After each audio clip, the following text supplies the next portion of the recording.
WCLN 1170 Radio and Cable Channel 16 are pleased to present We Should Know, hosted by JW Simmons, an upbeat, informative look at people, places, and issues facing our community. This education-based analysis of issues will remain positive and informative as we consider closely what we should know. I want to thank you for being with us today. Each and every week on Tuesdays, coming to you from Star Communications. Also, this show is simulcast on WCLN Radio, summation of the weekly newspaper here.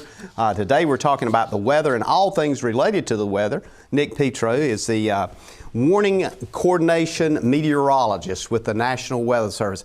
I have to put that in front of me, Nick, so I can remember that title.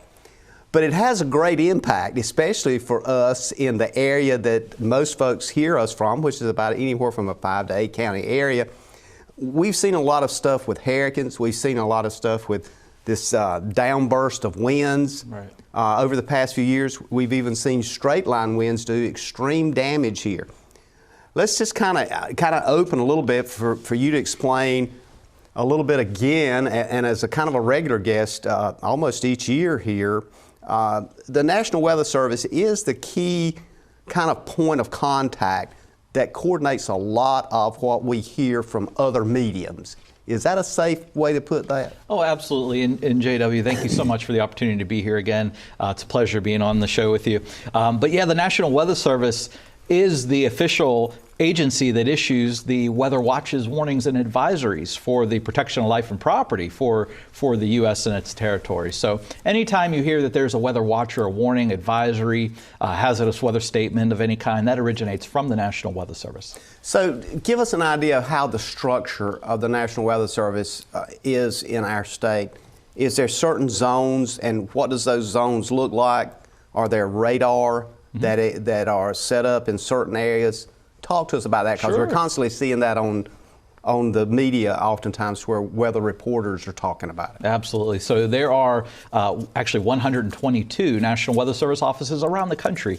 In terms of North Carolina, there are 7 National Weather Service offices that have a chunk or a group of counties in the state. So the office I work out of in Raleigh, we have 31 counties that we serve, central North Carolina. It basically extends east towards to Sampson County and Wayne County, and we go west towards the Triad, and basically from the Virginia border down to the South Carolina border. There's also an office in Newport, North Carolina, that serves eastern North Carolina and the Outer Banks and the adjacent coastal waters. We have an office in Wilmington that serves southeast North Carolina, and then there are several other offices around, in Southwest Virginia and upstate of South Carolina that serve the western portion of North Carolina. Nick, when we look at the National Weather Service, we see a government entity that has technological assets, and I'll use that word to kind of try to, I guess, for a general umbrella of the kinds of things that's going on, everything from satellites to radar capabilities to the enhanced radar capabilities.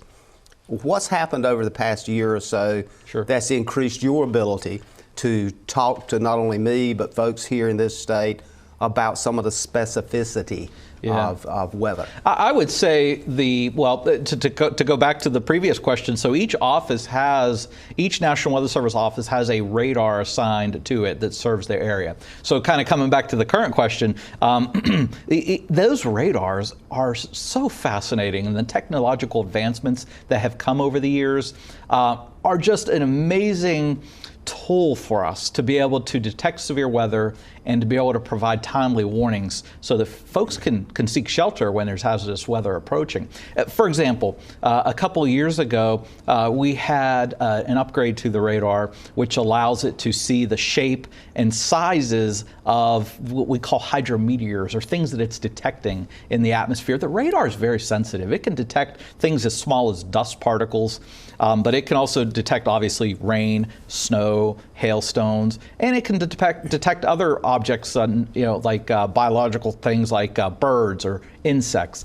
But because of this upgrade we've had maybe about 5 years ago, we're now able to determine not only how large those objects are, but the variation in their sizes. So what that has done is it has improved our ability to detect hail in the storm, and it also has given us the ability to basically confirm whether or not a tornado or a suspected tornado has touched down. So, for example, if I see rotation in the storm, and I decide that, okay, it's strong enough where I need to issue a tornado warning for a given area, and then let's say that tornado touches down. Whenever that tornado touches down, it's sucking debris up from the ground, and that debris could be anything from dust to building materials to vegetation. But what happens is when it's picks all that stuff up and lofts it into the atmosphere, it creates this sort of noise in the radar, if you will, that has a very distinct signature. And that is what we key on to say, okay, it actually touched down. And with that knowledge, armed with that knowledge that it is indeed touched down, we amp up our warnings and we say, okay, now not only is it a suspected tornado, but we can confirm that it has happened. So folks, if you are downstream of it, you absolutely, positively need to take immediate action now to protect yourself. And so then what happens is the mainstream media picks up on what you guys have seen, because oftentimes when they break in, they'll say, we just got an alert from the National Weather Service because of what you guys are seeing. Absolutely. The local TV stations, they're tied in to our messaging, they're tied into our warnings, they're tied into our radars. So we have a messaging program that we could put out messages to the media and say, hey, please, let's re-emphasize that certain areas being impacted, or let's emphasize that this is indeed a life-threatening situation. There's confirmation of tornadoes on the ground. So those tools are in place. And again, thanks to technological advancements. I mean,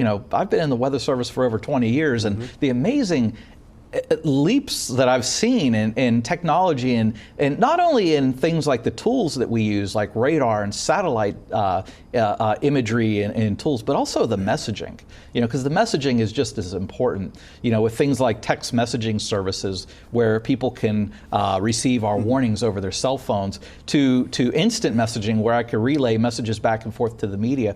The dissemination technologies have improved dramatically, and it's all for the good of the people, so that people can prepare themselves.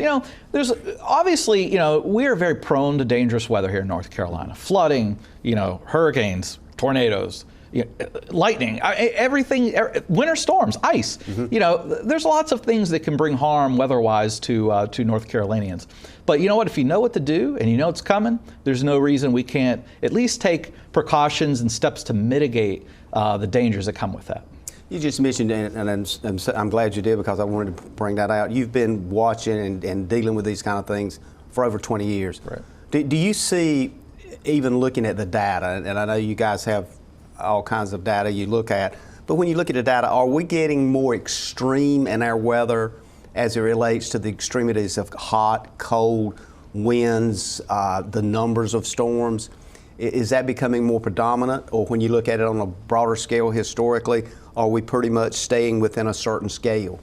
Well, I would say, the hurricane season, for example, oftentimes it comes in cycles. We refer to this as the 30-year cycle of activity. You have if we go back and we track, or we use a simple bar graph to track, the number of storms, per year, we could see that there's this 30-year decadal increase and decrease. Okay, so we're kind of still in one of those periods, these 30-year periods where there's increased activity.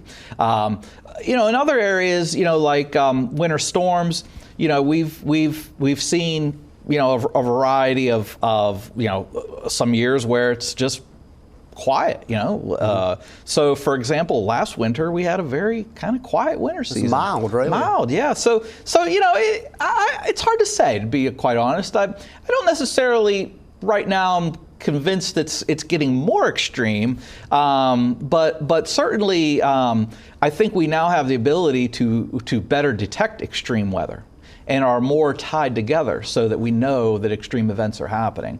Things like social media help deliver instant notification and instant reports. So we certainly, as a world and society, have shrunk. We're so tightly connected now, thanks to communication methodology. So where 10, 20 years ago, a tornado may have occurred and we may not have heard about it. Mm-hmm. Now, nothing goes missed, nothing goes by without somebody seeing it and reporting it. So you know, I mean, this is a topic that many meteorologists debate in our free time. Mm-hmm. Is, you know, things getting more extreme, you know, but there is something to these oscillations, these patterns, these like the hurricane season that I mentioned, Mm-hmm. and you know, it's all tied together in weather patterns, ocean temperatures, and these things have, you know, variations from year to year.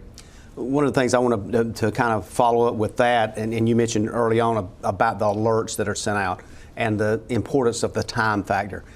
Is there a way for folks to receive alerts directly from the National Weather Service as opposed to maybe just getting an alert from one of the major news media, because obviously it has to have time to leave you guys, go to them, and then put out? Is it good to try to look at it directly from the National Weather Service? Well, everybody right now has technology, assuming, you know, you have a cell phone, you already have technology to receive those alerts directly from the National Weather Service through wireless emergency alerts on your cell phone. So, but those are only for two of the most deadly type of weather hazards. Number one, flash flooding. If we issue a flash flood warning for your area, or for any area where you are in that warning polygon, you will receive that on your cell phone automatically. There's nothing you need to do to subscribe. You don't have to log on to anything. You don't have to log on. It just comes on your phone as a text message. And number two, tornado warnings. So if you are in an area that's warned for a tornado, if you're in a tornado warning polygon, you are automatically going to get that on your cell phone through the wireless emergency alert service. That comes directly from the National Weather Service. The National Weather Service pushes it to a server. The wireless carriers are tied into that. They look and see where the warnings are for, and then they push those warnings out to everybody's cell phones. Now, we're at the point now, wireless emergency alerts is almost 10 years old. So by now, almost everybody has that on their phones. We're going to go to another break. When we come back, I want to touch on that and then pick up on another conversation to kind of get people a little more dialed in. But that alert system is critically important to everything, I think, folks does. So we'll be back in a moment. Ladies and gentlemen, we're going to take a break. We'll be back in a moment. We're talking with Nick Petro with the National Weather Service. We're talking about something that may save your life. Call a friend and stay tuned. Experiencing slow internet? If you have a fast internet package, the problem is most likely your wireless router. With more devices using Wi-Fi, your wireless router may not be able to deliver the speed and coverage you need. We now have the leading solution to enhance your internet experience. Using small devices in a mesh network, these Wi-Fi appliances cover just about any size home so that all your devices can operate to their fullest potential. Whole home Wi-Fi from Star Communications. Get the most out of your internet connection. Ladies and gentlemen, welcome back. Thank you for being with us today. We're talking about the weather. We're talking about a friend of ours with the National Weather Service. Nick Petro comes down here each year. We try to get him down each year. So far, we've been pretty fortunate in that. This year is a kind of a special year. Nick, as we're talking, and we went to break talking about alerts, talking about things coming from the National Weather Service. You mentioned a while ago some things that was kind of interesting. Just a few weeks ago, we saw a big conversation on media, particularly some of the major TV stations and others, talking about a dust storm that was coming from another continent that was coming up to this country, and they were showing pictures, and a lot of people got really kind of concerned about that. Talk to us about that and how the National Weather Service tracks that, and is it something that happens each year, and why was it more predominant this year? Well, actually, these things have been happening all the time. They've been happening. This isn't something new, is what I'm trying to say. The Saharan air layer, the dust coming from the African continent it happens all the time. And thousands of miles away. Yeah, absolutely. And it seemed like more people had conversation about that one thing. And you just said it happens. Been happening for eons. You know, the difference though this year is now we've got technology with the newest satellites that have been launched recently that allow us to see it better. You know, you think about dust. How could you see dust? If you look up in the sky and there's dust in the air, do you really see it? No. And if you do, you don't even know it's dust. You don't even know it's dust. The only way you might see it is images, maybe with sunrise and sunset, some beautiful orange, reddish kind of sky, and that kind of tips you off that, okay, there's the dust. You really can't see it though with your eye, but our satellites can see it really well. And we've recently have implemented or developed some new ways of looking at satellite imagery that can actually just kind of pick out that dust layer and that dry air very well, and it shows up really nice on satellite imagery. And in this tightly connected world, people are seeing this stuff and they're sharing it. And so I think there were a couple images of the dust layer coming across the Atlantic that sort of went viral on social media, and the next thing you know, everybody's talking about it. But these things have been happening for forever. Yes, and I think the point you made is where I kind of wanted to go here. We're kind of in a hypersensitive society now, in which things go out and it'll hit social media, or it'll hit any of the communication mechanisms we have, which there's thousands, and people are very sensitive to that, and they become either frightened or concerned. They don't understand. So part of what I'm trying to do, and I think what you do, is try to educate people to make that a little bit not as foreboding, should I say? Absolutely. So the things that folks need to know about these dust layers is that they are naturally occurring. They are it's very normal for those to happen, and the effect is basically. You're going to have some, brighter, more vibrant sunrises and sunsets. Now, weather-wise, what they can do is oftentimes they're associated with pockets of dry air. And as those pockets of dry air move across the Atlantic, in the Atlantic hurricane basin, there's one thing that hurricanes and tropical storms do not like, and that is dry air. Hurricanes need humid, very moist air to develop, to form, to strengthen, to intensify. Dry air is not good for tropical storm and hurricane development. So whenever one of these Saharan air layer, dry, dusty areas moves out from the westward from the African continent, that can suppress hurricane activity. Now, eventually, that dust is going to settle out. The dust is going to settle out somewhere. It could be, just a short distance downstream from where it originates, or it could be, thousands of miles downstream from where it originates. And in this case, because that dust was lofted so high into the atmosphere, it traveled several thousand miles before it was settling out. So in some cases, there could be maybe some air quality issues associated with where it falls out. But that is a little bit more difficult for us to track with our satellites, because as it falls through the atmosphere, the satellites, it may drop from one level where the satellite's seeing it to another layer, or may fall in between clouds, may become obscured. And really, at that point, we kind of leave it to air quality specialists, which is a whole nother science, to determine what, if any, impacts there will be on respiratory issues and people being able to breathe. Did the observation of that and kind of a recognition of that help folks maybe understand a little bit about how important it is to understand the connectivity of weather patterns? Because a lot of our hurricanes come off of that coast of Africa and so forth. Do you think that helped a little bit in heightening people's understanding? Oh, absolutely. That's why weather is so fascinating. That's why I became a meteorologist, because I was always so fascinated at how everything is interconnected. The ocean temperature, 3/4 of the earth covered by water, that is one of the main drivers. The temperature of that water that covers most of our earth is one of the main drivers of the weather pattern, and that affects, thunderstorm development, which can affect the jet stream, which can affect the, global circulation. You've got dust getting into the picture. You've got pockets of cold and warm air. It's all interconnected.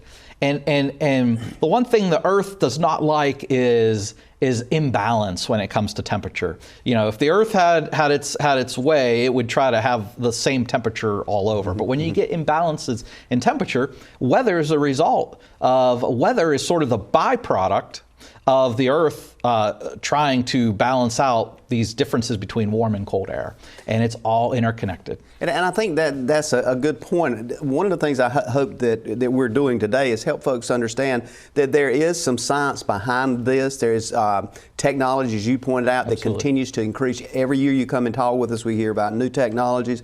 And the important thing is that we don't really need anything else to get us frustrated in today's world. We need to feel like we got guys like you and others in the background looking at this and being, should I say, hyper alert to it, we don't need to start worrying every day about every little thing. Right. It just adds to our, should I say, inability to carry another piece of the load. Absolutely, and that's a perfect point. I mean, it's our job, our mission. Our mission is protection of life and property.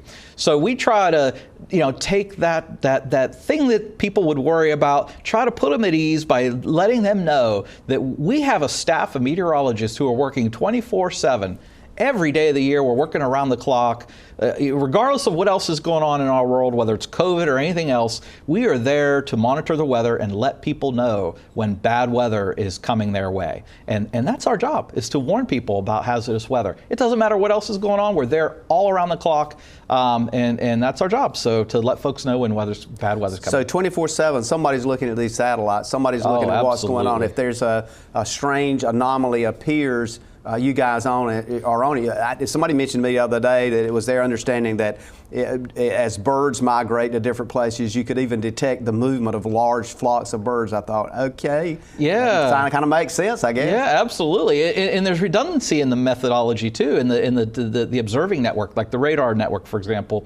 If now all electronics are going to eventually go down for some reason, whether it's maintenance or whether some kind of glitch or something. It's moving parts in electronics. So if one of our detection pieces of equipment goes down, then there's overlap, there's redundancy, there's neighboring radars that can pick up the gap. So we're there. Not only that, but we're watching this data, and there's also computer algorithms. There's these algorithms that kind of monitor the data, sort of filter it as it comes in and says, okay, if certain criteria are met, we're going to sound an alarm so that in case the human meteorologist doesn't pick it up with their own eyes, we can kind of be their sort of safeguard. So there is amazing technologies that are there that we have in place that we use all the time, continuously, to warn and monitor for severe weather and warn people when bad weather's coming.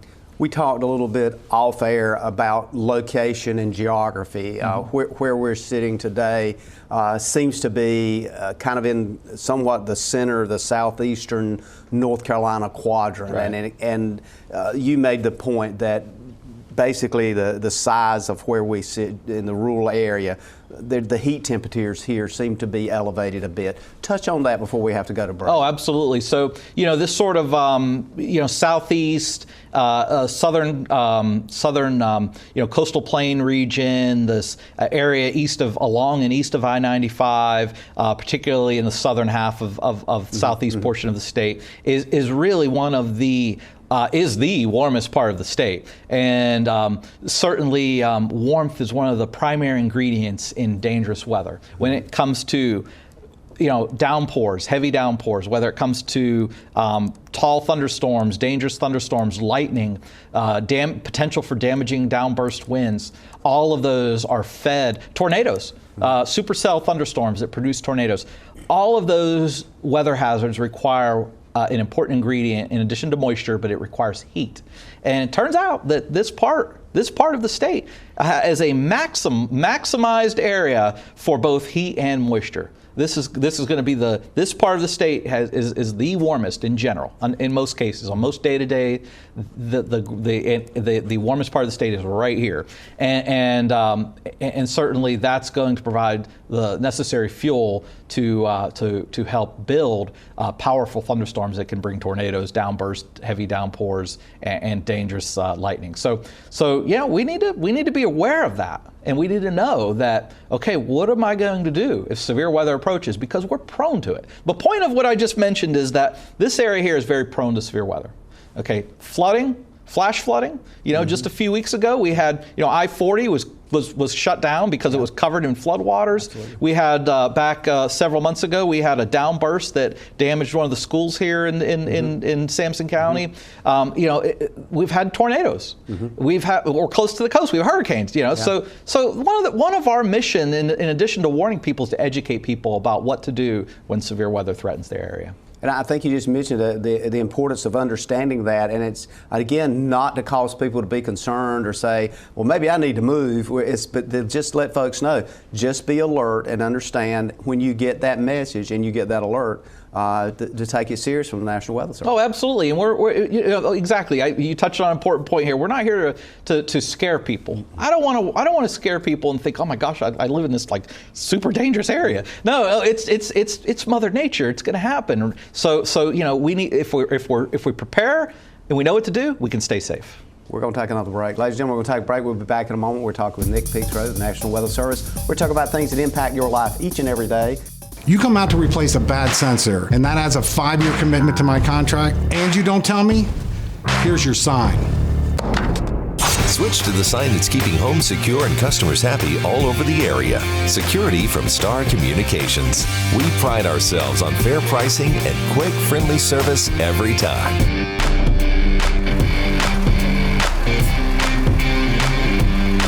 Somebody try to break into this place? Security from Star Communications. Ladies and gentlemen, thank you for being with us today. We're about halfway through the show. The name of the show is We Should Know.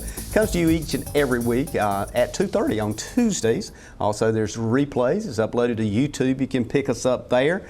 We try to bring you information and things that maybe will not only inform you to some degree, educate you as well about what's going on around you and what's going on and impacting your life each and every day. I really know of nothing that's doing that more than the weather. Sometimes we try to predict it, sometimes we can't, but it's impacting in some way your life every day. We're talking with Nick Petro. Nick is the Warning Coordination Meteorologist with the National Weather Service out of the Raleigh office, part of a huge national system. Nick, as we went to break, you were kind of talking about a lot of the numbers of things that seem to be impacting our weather here in this portion of North Carolina, particularly as it relates to tornadoes, downbursts, thunderstorms, straight line winds.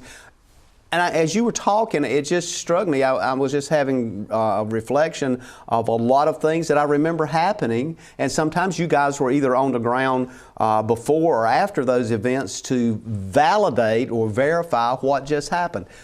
The radars work good in a lot of the predictability stuff, but sometimes you have to come out and put eyes on it to see whether it was a straight line wind. And I've often had folks to say, and I'm sure you've heard this too, that had to be a tornado because it destroyed this building or destroyed that particular part of the wood line or something. Right. How do you determine when you look at it what did happen there? What are some of the things you look for to determine the difference? Yeah, absolutely. So the radar tells us what's happening above the ground. The one thing the radar doesn't see is the ground. So the radar suggests things will happen. The radar suggests that a tornado is possible, but really we have to put our eyes on it and we have to see for ourselves what kind of damage was caused. To get that sort of ground truth, as we call it. So yeah, it's not uncommon after a big weather event that we go and visit the area to both identify.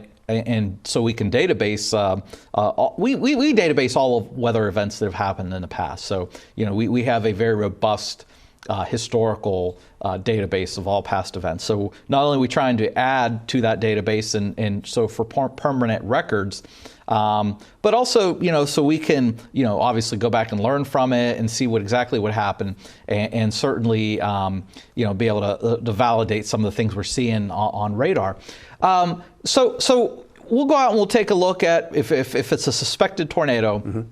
The first thing, before I go do a tornado survey, I'm looking at the radar data to see, was there background circulation? Was the storm rotating? Did it produce a tornado debris signature on the radar from the debris that I mentioned earlier? Mm-hmm. And that'll give me, right even before I get on scene to where the damage is, that'll give me a pretty good idea as to whether or not, that was indeed a tornado or not. But not until I actually get on the ground, get to the damage site, and look at it. And so one of the first things I do when I show up at a damage site is I look for the trees. Sometimes when buildings are damaged, structures are damaged, tornado damage could look very much like straight line wind damage. But when trees damaged, when a stand of tall pines or any kind of trees are damaged by a tornado, they leave a very distinguishable pattern of fallen trees that suggest it is a rotational wind rather than just a straight line push of wind. So oftentimes, when I show up on site to an area that's been damaged by a suspected tornado, I walk right past. I come back and visit them. I don't disregard them, but I'll go past first the buildings that have been damaged and head straight for the trees and the vegetation, because once I can see this certain pattern in the tree damage that I'm looking for, I could say, okay, this was definitely a tornado. Then I go back and I look at those structures and note, okay, how bad was the damage? Was the roof torn off, or how much of the roof was torn off? Was the building shifted off of its foundation? Was it turned? Was it leveled? Are there exterior walls blown out? Is it totally leveled? Was it, basically I can assign a wind speed, a suspected wind speed, to the degree of damage. And we have this program that we use, and we have a damage scale that we use called the Enhanced Fujita scale, that we can look at the structural damage, the tree damage, whatever's damaged, we can look at it and have these damage indicators, whether the damage indicators would be maybe a building, a structure, a tree, whatever it is that's damaged. And then we have degrees of damage within that particular item that has been damaged. And, for example, if it's, some shingles that are missing, then it might equate to maybe 60 miles per hour. If part of the roof was blown off, it might equate to 80 miles per hour. If the whole roof is gone, it might equate to 90 miles per hour. So it just depends on how much of the structure was damaged. But then we also have the ability to look at the building that has been damaged and try to determine, okay, was that building a well-built building? Was it a weaker building? Did it have some, deficiencies in how it was anchored, maybe to the ground if something rolled over, for example? Or if we're looking at tree damage, was the tree a healthy tree? Was it a dying tree? And then we can basically assess the wind speeds based on all of those components. And that's a typical storm survey. We go out, we look for first the patterns of damage to determine, was it just straight line wind or was it rotational wind? Rotational wind, of course, being tornado. And then how strong was the wind itself? And we make that determination based on the degrees of damage.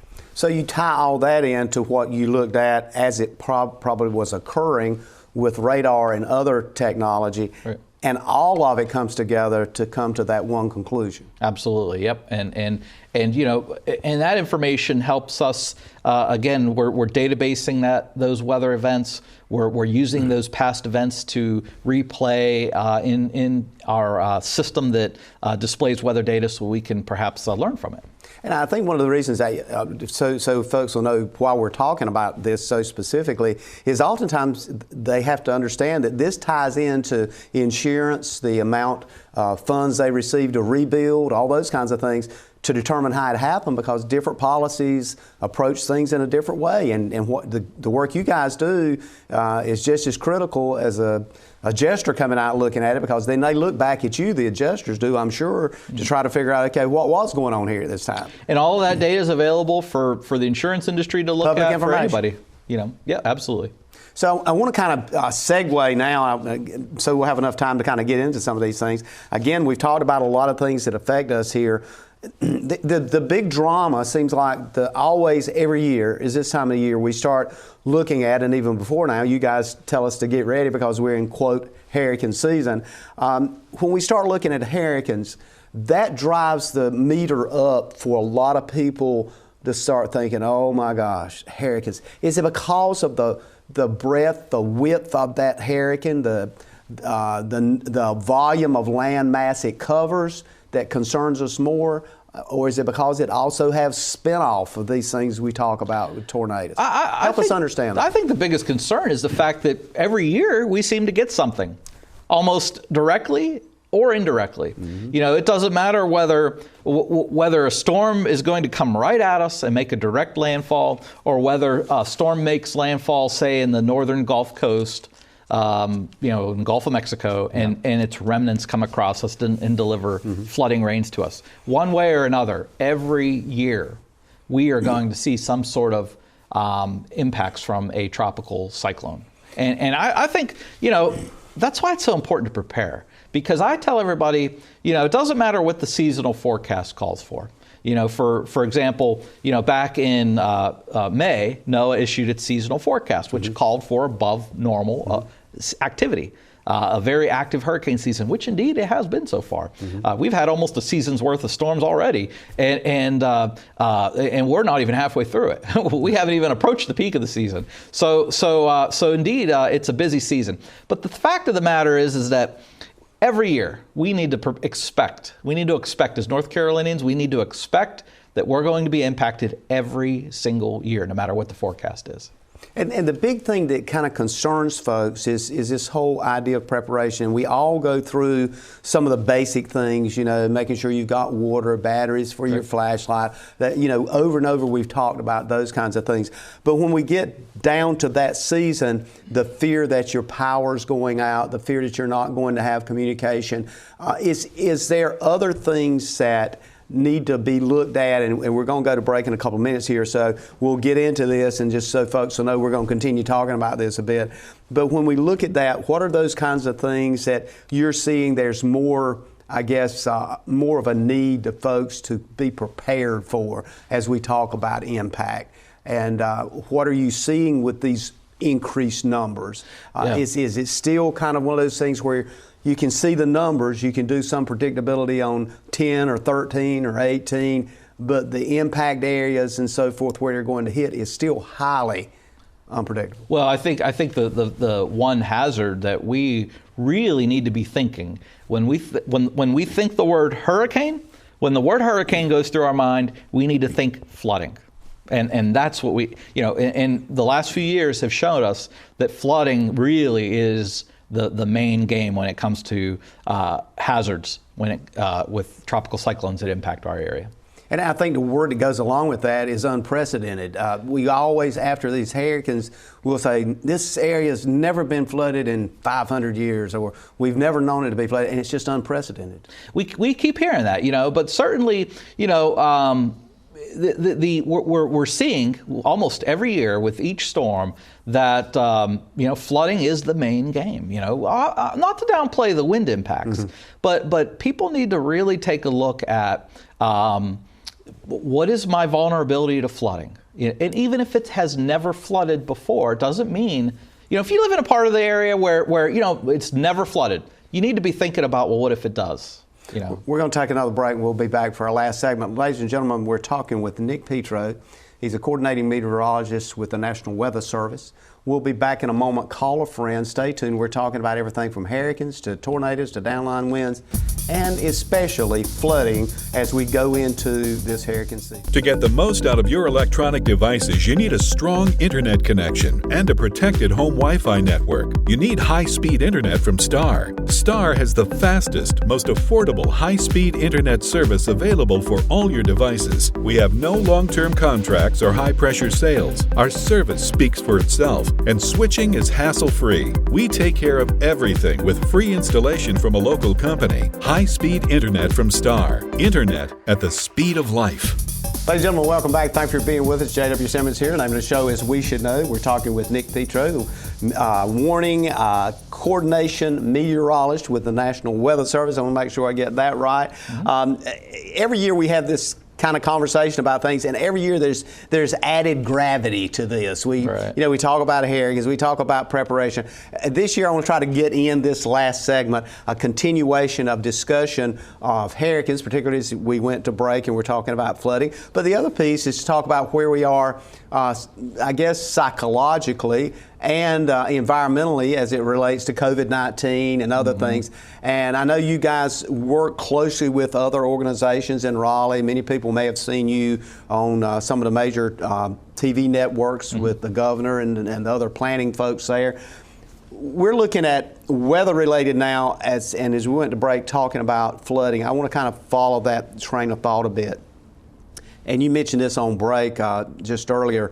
It's hard to do predictabilities on where flooding may be.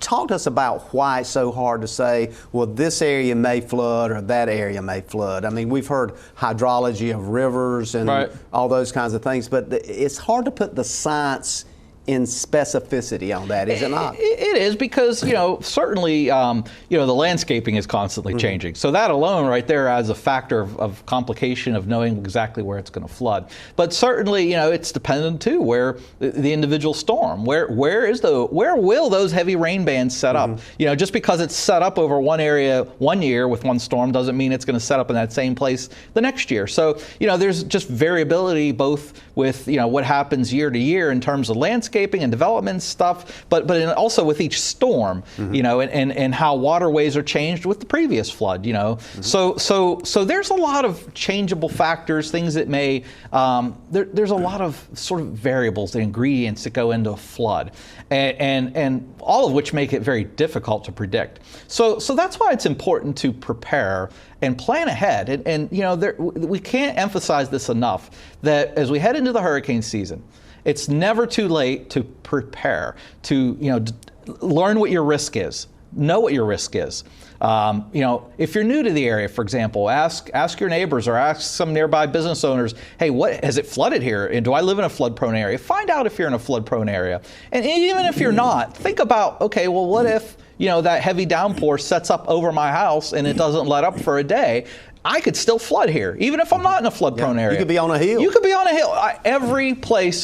Everybody should consider themselves to be in a flood-prone area when it comes to hurricanes in North Carolina, just because you never know. Every year we hear people talking about it's never flooded here before, and going back to those variables, things are always changing. So certainly, just because it's never flooded before in your area doesn't mean it can't in the future. So we need to be prepared. We need to basically, if we do live in a flood-prone area, or especially if you're in an evacuation zone, you need to know where you're going to go if you are told to evacuate with an impending storm. You need to know how you're going to get out of your area.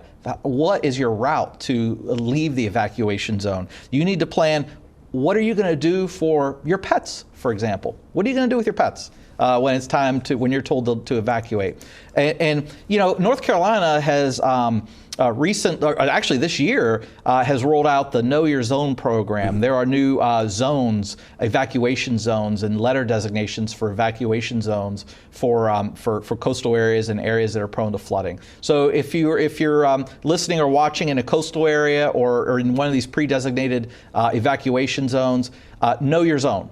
Figure out which zone you're in, because when evacuations occur with any future hurricane, it may be done by zone. So you're going to need to be aware of that and know when it's time for you to go. And if you do live in an evacuation zone, again, plan.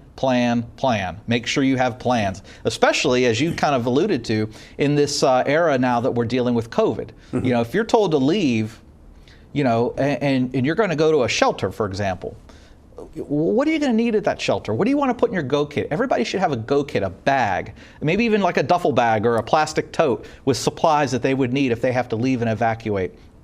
Make sure you have things that will help you stay safe in this COVID environment. Masks, have extra masks, have at least 2 masks for every person in your family. Have plenty of hand sanitizer of your own. Hopefully this stuff will be available in shelters, but you never know. If there's a lot of people there, you just never know. So you want to have that in your evacuation kit, in your go bag.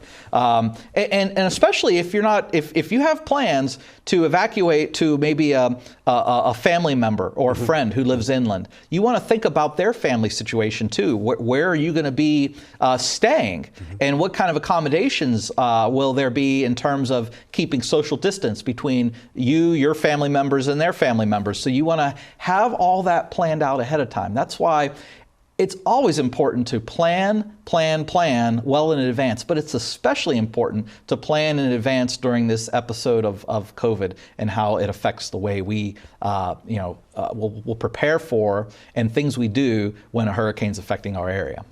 I think it's so critical because you really went exactly where I want to go here, and that's with the COVID thing. Folks have to understand that emergency managers in these counties have been preparing for some time, not only for hurricanes every year, but now they've added in that value of social distancing, the value of masks, the values of expectation of sanitation, those kinds of things. So I guess what I'm hearing you say is what I've heard from some folks with emergency management. You should not fear if you have to go to a shelter longer. They're being monitored. One person even reminded me that they're looking at doing temperature checks and that kind of things as folks come in. If somebody has appears to have COVID, they're going to be isolated immediately to move them somewhere else. But Nick, I think what the big fear is here is what you just alluded to, is that folks are looking at in a hurricane situation, whether it's flooding or winds or whatever, of actually changing, could be for weeks, their whole life structure. Absolutely, and that's why it's important, again, to have everything written down in a plan, what you're going to do and how you're going to respond. And certainly we don't want the existence of COVID to scare people into not evacuating, because the alternative is that you could be flooded away or injured or lose your life.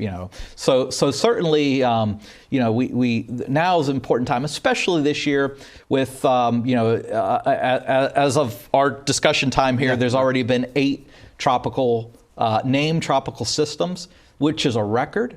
We are ahead of the 2005 hurricane season, and the 2005 hurricane season featured 28 named storms in the Atlantic Basin. That was an amazingly busy year, and we are actually running ahead of that right now. I'm not saying we're going to have that many storms this season, but we still have ahead of us the peak of the hurricane season, which is basically runs from mid-August through all of September through most of October.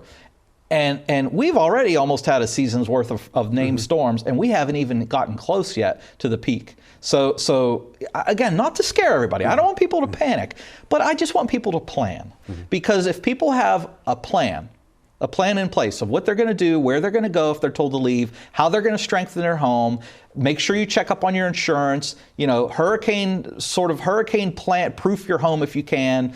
If you do all those steps, there's no reason to be panicked about what could be a very, very busy hurricane season, or what's already a very busy hurricane season. And I think that's right on point in trying to alert people as we move into this. It's almost like the volume that we're seeing, and if it continues, and from what I can hear from you guys, it's expected to continue, the odds are not in their favor.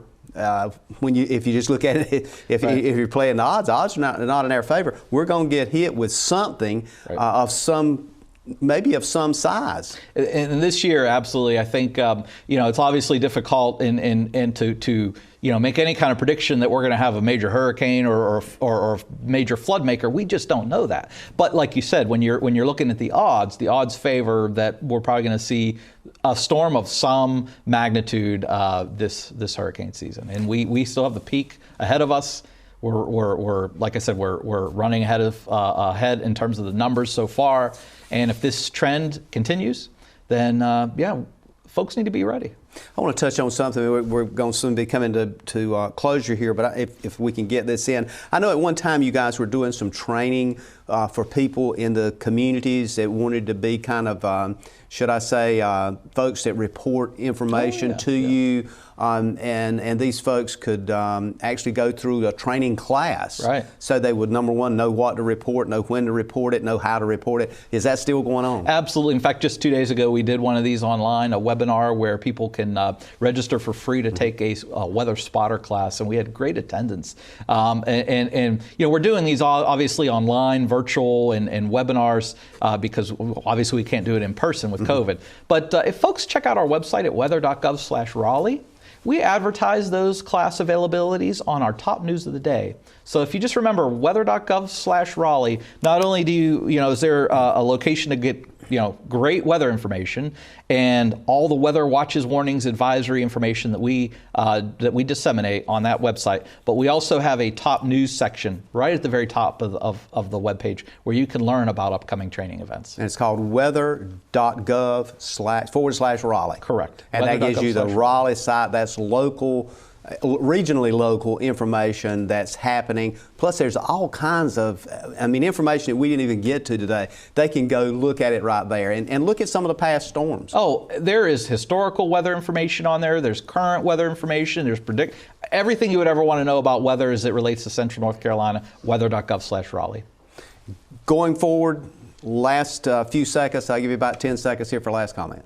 Well, certainly we need to, I can't emphasize it enough, we need to plan, take time today to determine what you'll do, what you'll need, the supplies you'll need, and think about your neighbors too. Remind your neighbors to help plan, remind your neighbors to plan and also do the same to develop that written plan too. Write it all down so you know what you're going to do and you're not panicking when the storm's coming. You can have it all figured out ahead of time.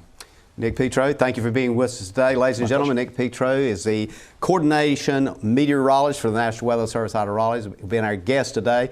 We look forward to again seeing you next week at this location each and every week. And as always, we ask you to stay safe, stay well, and may God bless.